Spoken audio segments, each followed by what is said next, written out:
Hey guys, welcome back to the channel. So this is going to be my first project of the New Year's and the first thing I'm going to video. I'm a little under the weather and throughout the holidays and stuff.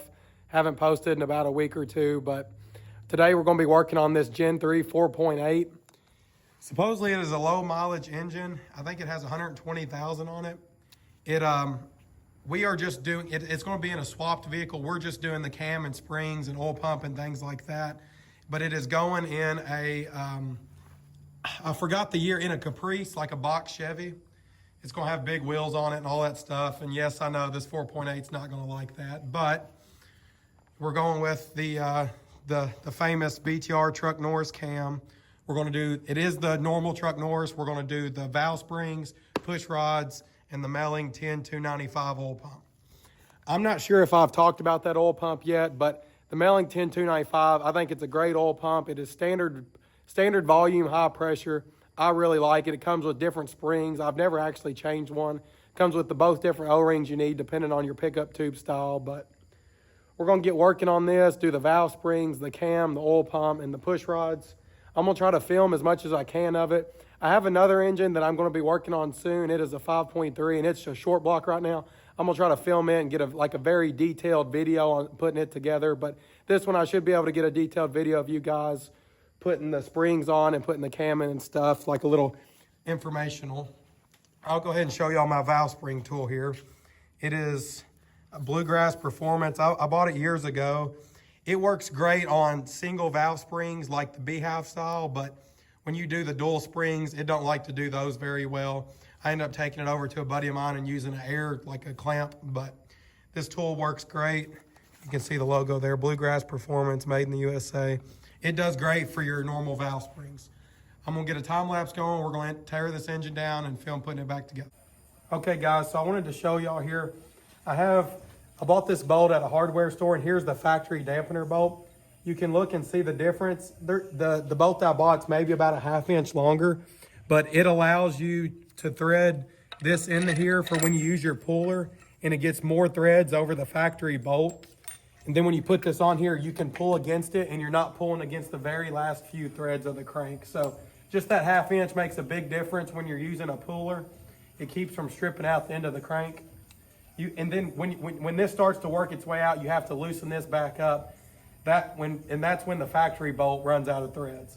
So in order to get this all the way off, you have to put this in here pretty far, take it out as far as you can until it bottoms the dampener out against the washer on the bolt, and then unloosen the bolt, and then tighten it the rest of the way, and the dampener will come off, and you're not pulling against the last couple threads.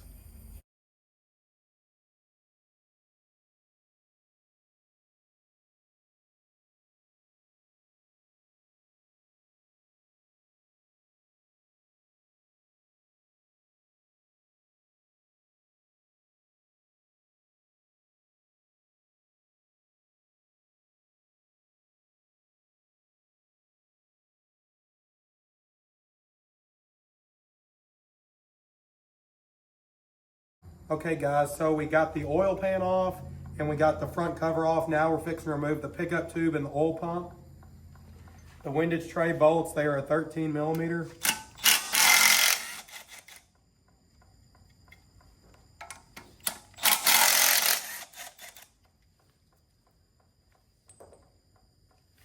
And the pickup tube is a 10 millimeter.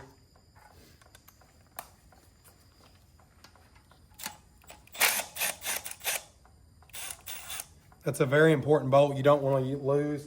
I think there's only very few other things on these LSs that use that exact same bolt, so it's most time not something that you have laying around.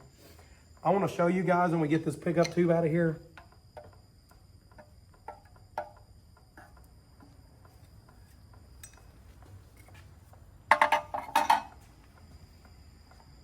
Oh, the O-ring's stuck.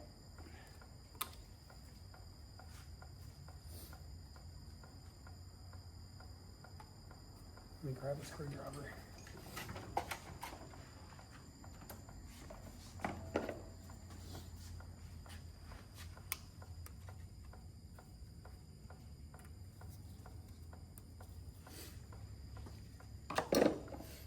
So this O-ring, this one's green.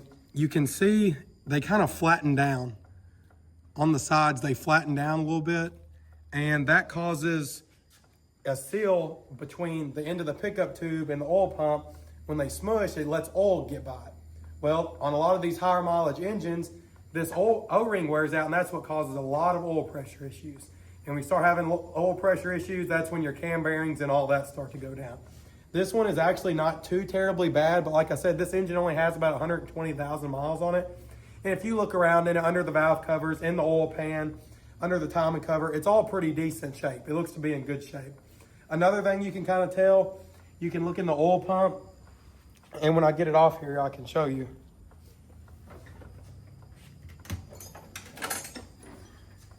It is a 10 millimeter as well.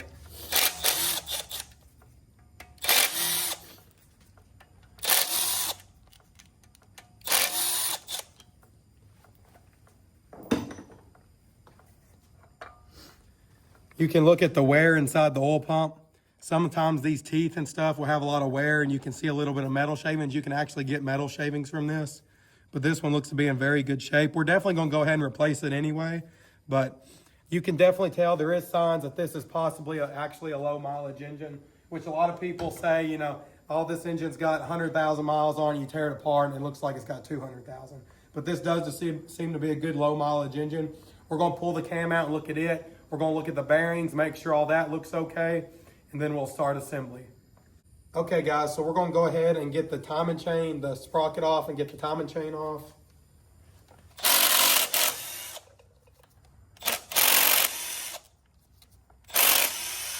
A lot of people, these timing chains, a lot of people complain about them being loose and do I need to replace this, do I need to replace that? And there is some cases, yes, you do need to replace the timing chain, but I've never really had a problem with the factory timing chain. They're naturally a little bit loose, but I don't think you'll have any issues in most applications.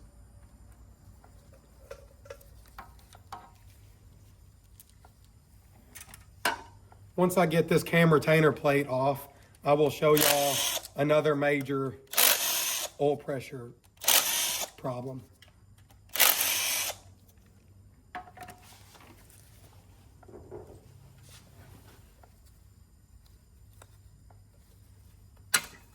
Okay, so this is very important. This gasket right here, you actually cannot buy this gasket. You have to buy the whole plate. But this gasket, as you may be able to tell, I don't know, it wears down. It gets completely smooth. Well, it mates against this surface. Well, over time, they can leak oil past this.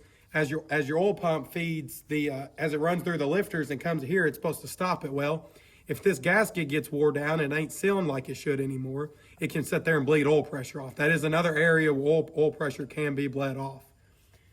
I like to use, I've mentioned it in the other video, a water pump bolt to thread in the end of the cam.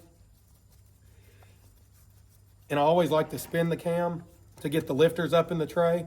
So this engine is on an engine stand and it's upside down, okay? So the lifters are going, once I spin them and the cam knocks them back off the lobe, they're going to stay in the tray because the engine's upside down.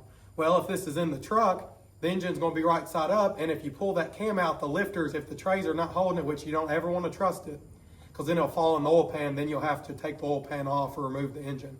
Well, I always use, I think it's 5/16 dowel rods, like go to Walmart, just buy a wooden dowel rod, maybe 24 inches long or so, and stick them inside these holes, and it goes in there once the lifters are in the tray, and it'll hold the lifters, and you can turn, the engine can be right side up, and you won't have a lifter falling. That's something you definitely want to make sure that you do. It's very important, because like I said, if the lifters fall, you can spin it, and they'll go up in the tray. This one being upside down, we're not going to have to use these rods, and everything should be okay.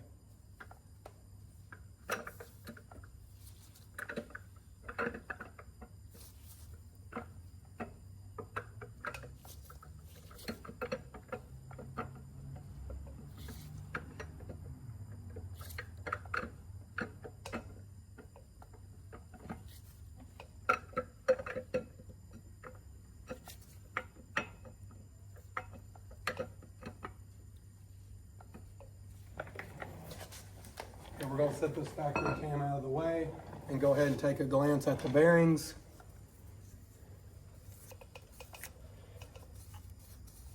I need to get a light here. You can look inside there. These bearings honestly look very good. They look very good. I don't see any wearing or any copper really. That also indicates, tell me that this is actually a low mileage engine. They look to be in very good shape. So I do believe this engine actually has 120,000 miles on it. A lot of times when I pull these engines apart, the bearings, they show copper really bad. And I've even, out of the ones I've done, I've had 2 or 3 of them that actually the cam has been stuck inside of them due to the bearing spinning and like welding against the cam, and you got to drive the cam out with a hammer. This cam come out very nicely as it should, so I assume once we assembly lube the new one, it's going to go in. We got a new oil pump. This engine should have great oil pressure and last for a really long time. Okay guys, so I mentioned this earlier, but we're going with the BTR Truck Norris. Here's the specs on it real quick. It's a 212, 220 something on the exhaust. They don't really say, with a 107 LSA. The lift is 552, 552. This cam's awesome. I use it in, I mean, you guys know, I use it in almost every application that comes to me. And a lot of the times it's the customer wanting it, not me recommending it, but I do recommend it for most applications. We're gonna go ahead and get some assembly lube put on it here.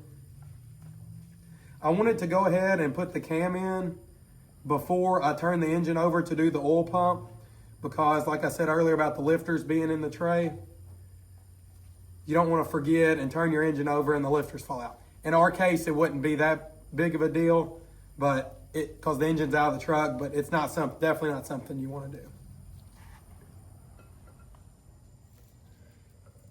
You always want to be very careful with the bearings as you're installing it, and make sure you get enough assembly lube on it. You can never use too much.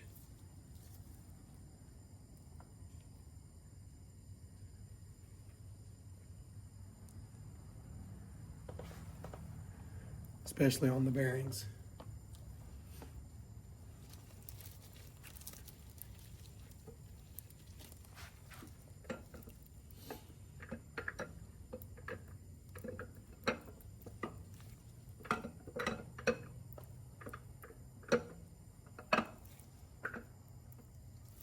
This last one can be a little tricky to get the back one. That's why this belt helps you get some leverage to lift the back of the cam up. And there we go. So now, once we get this cam retainer plate on, you always want to make sure you use new ones. That's definitely not something you want to reuse the old, as I showed you all earlier, because of the gasket on it. But when you get a new one, and sometimes when you're ordering it from, I'll always order my parts from BTR. I don't ever order their parts off any other website, but you got to make sure you get the bolts. And these bolts are it's like got a countersunk head on it that sits inside the plate. And you can torque them. You cannot use the factory bolts with this plate. It hits the gear before it seats against the cam. So this has a much better seal on it to ensure that we have oil pressure. You never want to reuse the old one. Once I get this put on and torqued down to 18 foot-pounds in a cross pattern, then we can turn the engine over and go ahead and put the oil pump on. And make sure, guys, before you put the oil pump on, make sure you hang the timing chain, because that's very important, because I've actually installed the pickup tube, I've installed the oil pump, and realized I didn't put the timing chain back on, so I had to take it all back apart. But we're going to get this retainer plate put on, get it torqued, and then we'll get back with y'all before we put the oil pump on.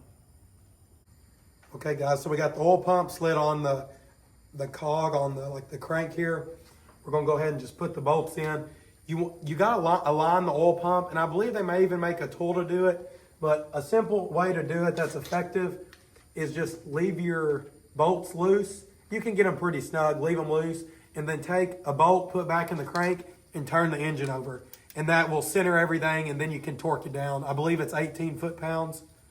You can look it up and make sure, but you always want to just leave your bolts loose.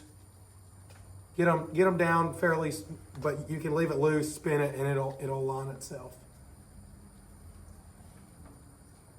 Another thing that is arguably one of the most important parts on these engines, and I know I say a lot of things are important, but you want to read the instructions that come with your oil pump. And this one states, if the end of the pickup tube it's grooved, then you want to use the green O-ring, which the one that come out of it happened to be green too, the factory one, but that don't mean everything. So when you put this pickup tube on here, you always want to get some oil and make sure it's lubed up. And lube the inside of your oil pump there. And you can take your finger and smear it around. I always put the O-ring on there, but you can see that it is grooved. You can see a groove right there, and I believe there's 3 different ones. There's a straight in, there's a grooved, and there's a tapered that flares out at the top. But you can put your O-ring on there. Be careful not to rip it. That's why you also want to put oil on it. It helps lubricate and protect it. Make sure you got oil inside your oil pump there. Go ahead and put it on your windage tray. And it should have a good seal.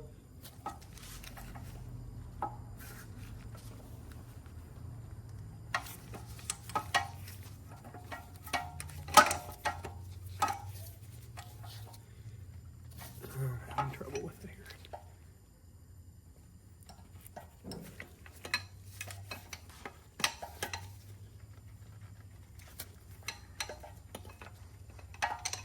There we go. You want to make sure that fits snugly down in there. Then you can put your bolt back in and make sure you torque this too. This is one of the most important parts on these engines to make sure that is in there properly. Then you can torque this down. You can torque your windage tray bolts down for your pickup tube. Then spin the engine, make sure your oil pump's aligned, and torque it down. Okay guys, so we are putting the timing chain and the cam sprocket on. You can look down here, let me get a light. And there is, I don't know if you'll be able to see it, but there's a little dot on the top of the gear on the crank. Well, you need to spin that dot around to where it's facing up. And then you can look on the cam sprocket and there's another little dot. There's a little bitty dot on there. And you need those dots to line up. So you gotta adjust your chain, and it can be challenging. And you also gotta make sure it lines up with the dowel on the crank or on the cam. So it is very challenging to do. Sometimes you gotta make sure the cam's pulled out and it sets on that dot. And then you gotta look down here, and it helps to go ahead and get some bolts put in it.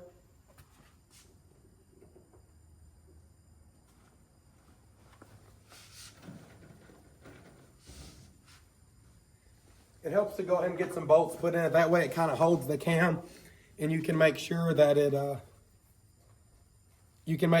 the slop in it ain't lying to you and it's actually a tooth off. Now, I always put Loctite on these bolts. I'm just threading them in there for now just to show y'all. I'll take them out one by one and put Loctite on them so I don't lose what I'm working with.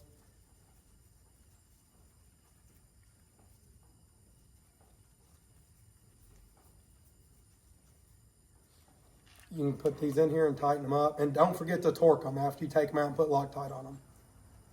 It's always very important to torque everything. So you can look down here and you can see there's a dot right there. I don't think I can get my camera in here, but there's a dot right there and there's a dot right there. As of now, they're lined up. To make sure, you want to take a bar, spin your engine around. So here's the dot. You can start to go slow and get that dot where it's facing directly down. Right like that, and it's dot to dot again. So that ensures you that your cam is installed properly. If not, it'll be out of time and it will not run. If it's a tooth off, it can run, but it runs very poorly. But if it's off more than that, it will not run at all, and it can bend your valves and catastrophically hurt your engine. But once you do that, you can take these out one by one, put Loctite on them. I use like the orange Loctite, and then torque them. It's either 18 or 22, I believe, and you can look that up. Torque them, and then make sure everything's good to go. Then you can clean your timing surfaces, and then take a razor blade, clean those. I always put a dab of silicone in here on the timing cover, just to ensure, because you're meeting 3 different surfaces there. Put a dab of silicone, put your timing cover on, torque it down, and then you should be good to go. Now, everybody does this differently.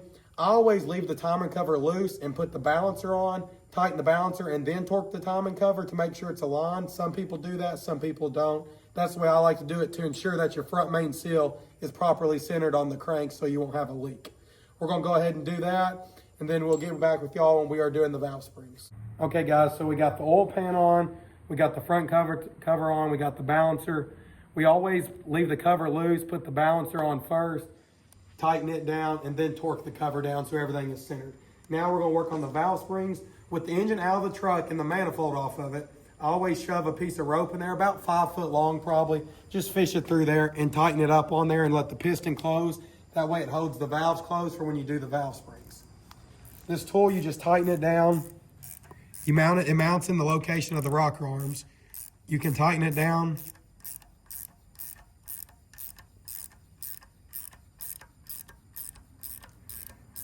It releases the keepers.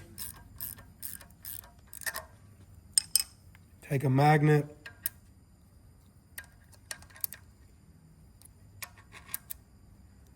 Catch the keepers and put them somewhere where you're not going to lose them.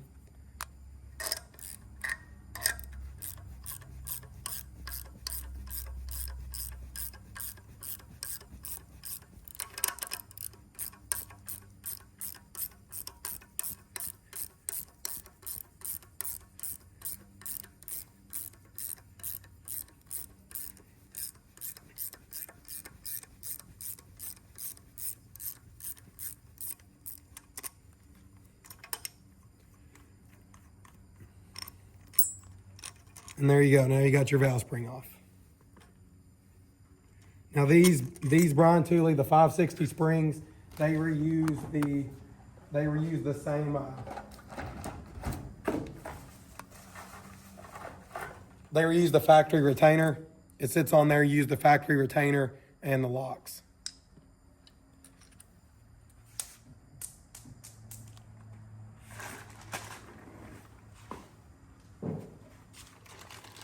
We got new valve seals to put on them.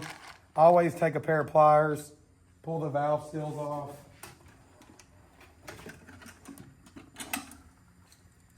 Just take a small pair of pliers. Pull the old valve seal off. This engine's super clean, looks very good. Take your new valve seals.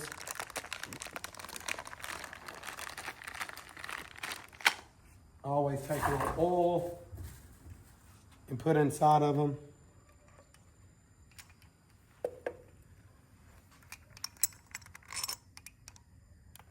Push them down on there. Make sure they're flush against the head. Do that on both of them.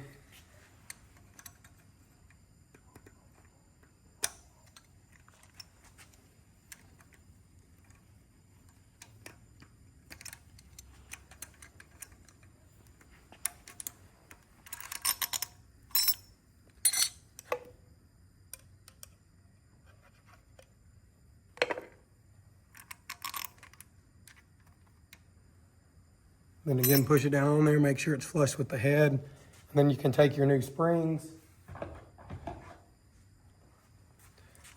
Like I said, these are the 560. That's what they're rated for.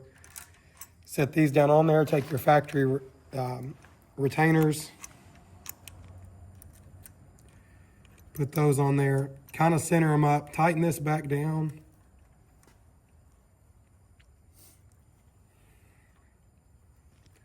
Sometimes you kind of have to adjust them as you tighten it down. Tighten that down, then it'll compress the spring. You'll put the locks back on there. And once you got the locks on there, you can just do it like you did the other ones. Flip your wrench over, loosen it, it'll pull the springs back up, and then you're good to go. Okay, so we got the springs compressed and we got the keepers in there. You just put them around the tip of the valve. Then you can flip your wrench over and it starts to let back off the spring pressure.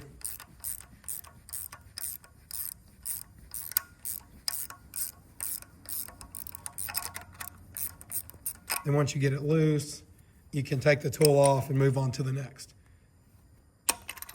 So there you go. Valve springs are installed. Always, just to be sure, I've never had any problems with it, but